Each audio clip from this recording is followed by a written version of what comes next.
ஐயப்பா சரணம் சரணம் ஹரிஹர சுதனே சரணம் சரணம் ஐயப்பா சரணம் சரணம் ஹரிஹர சுதனே சரணம் சரணம் பம்பையின் பாலா சரணம் சரணம் பந்தளவேந்தே சரணம் சரணம் ஐயப்பா சரணம் சரணம் ஹரிஹர சுதனே சரணம் சரணம் ஹரிஹர சுதனே சரணம் சரணம் சுவாமியே சரணமையப்பா. ஓம் நமச்சிவாய. மேன்மைகள் சைவ நீதி விளங்குக உலகமெல்லாம். நோயற்ற வாழ்வே குறைவற்ற செல்வம். அந்த நோய் நொடி இல்லாத வாழ்வை இந்த உலக மக்கள் எல்லோரும் வாழ வேண்டும் என்று கலியுகத்தின் காந்தமல ஜோதியாகிய சபரிமலை சுவாமி ஐயப்பனுடைய திருவடிகளை சிறந்தாழ்த்தி டான் தமிழொலி ஓம் தொலைக்காட்சி நேயர்கள் அனைவருக்கும் சர்வதேச இந்து மத குருபீடம் அகில இலங்கை சபரிமலை ஸ்ரீ சாஸ்தாபுரத்தின் சார்பில் இனிய வணக்கங்களும் நல்லாசிகளும்.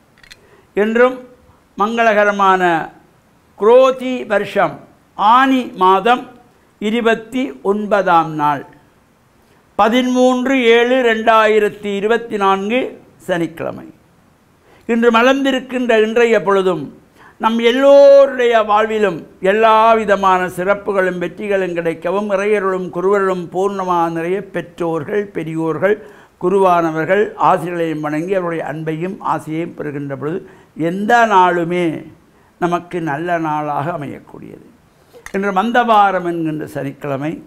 இந்த சனிக்கிழமையிலே எந்த விதமான சுபகாரியங்களும் செய்யக்கூடாது. சனீஸ்வர பகவானுடைய வழிபாடு, சனீஸ்வர பகவானுக்கு எள்ளெண்ணெய் தீபம் ஏற்றி வைப்பது, எள்ளு சாதம் நிவேதனம் வைத்து காக்கைக்கு கொடுப்பது, இவையெல்லாம் ஒரு சிறப்பை தருவது.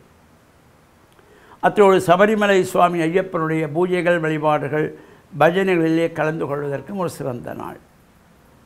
இந்த பொதுவாக இந்த ஜாதக ரீதியாக இந்த சனியை பற்றி சொல்வார்கள்.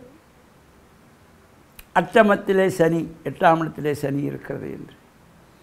இது ஜாதக ரீதியாக ஒவ்வொருவருக்கும் அட்டமத்திலே சனி வருவதுண்டு.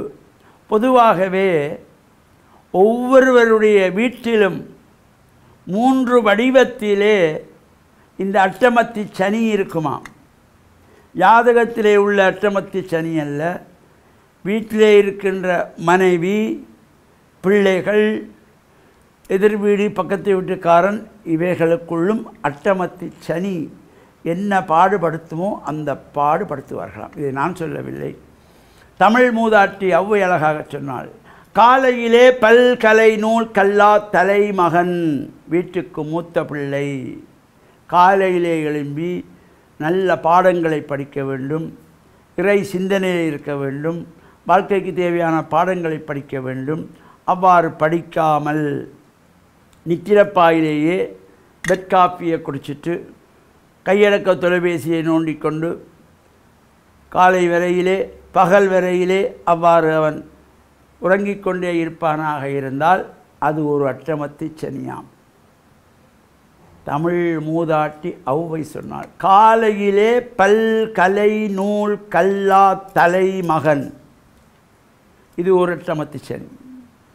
அடுத்து சொன்னார், ஆலை எரி போன்ற அயலான், பக்கத்து வீட்டுக்காரன், முன் வீட்டுக்காரன், மேல் வீட்டுக்காரன், கீழ் வீட்டுக்காரன் விரோதியாக இருக்கப்படாது, கோபக்காரனாக இருக்கக்கூடாது, உறவுகளோடு இருக்க வேண்டும். அவன் எதிரியாக இருந்தால் ஆலை எரி போன்றவனாகிடுவான். ஒரு ஆலையிலே, ஒரு தொழிற்சாலையிலே 24 மணி நேரத்தில் அங்கே மிஷின் வேலை செய்து கொண்டே இருக்கும். இந்த நேரம் சடபட சடபட சடபண்டு அந்த இன்ஜின் ஓடிக்கொண்டே இருக்கும். அதே போல் இந்த முன் வீடு, பக்கத்து வீடு, மேல் வீடு, கீழ்வீட்டிலே எதிராளிகள், சண்டைக்காரர், கோபக்காரர் இருந்தால் எந்த நேரமும் அது ஒரு அட்டமத்தி சனியாகத்தான் இருக்குமா. அது 2வது அட்டமத்தி சனி.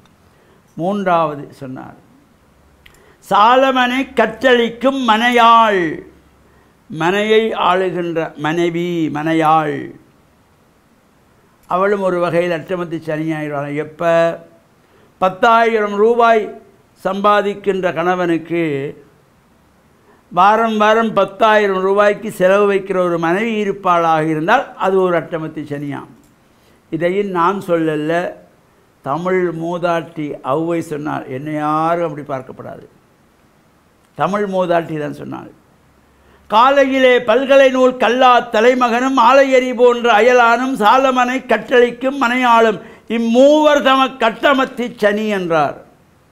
இந்த 3 பேருமே ஜாதகத்தில் வார அட்டமத்தி சனியை விட பெருங்கொடுமையாம். என்னுடைய தொடர்ச்சியை நாளைய தினம் சிந்திப்போம் என்று கூறி, டான் தமிழொலி ஓம் தொலைக்காட்சி நேயர்கள் அனைவருக்கும் சர்வதேச இந்து மத குறிப்பிடம் அகில இலங்கை சபரிமலை ஸ்ரீ சாஸ்தாபடத்தின் சார்பில் நல்ல ஆசிகளை கூறிக்கொள்வதில் மனமகிழ்வு கொள்கிறோம். சர்வே ஜனாக சுகினோ பவந்து சமஸ்த சன் மங்களானி சந்து சுபம்.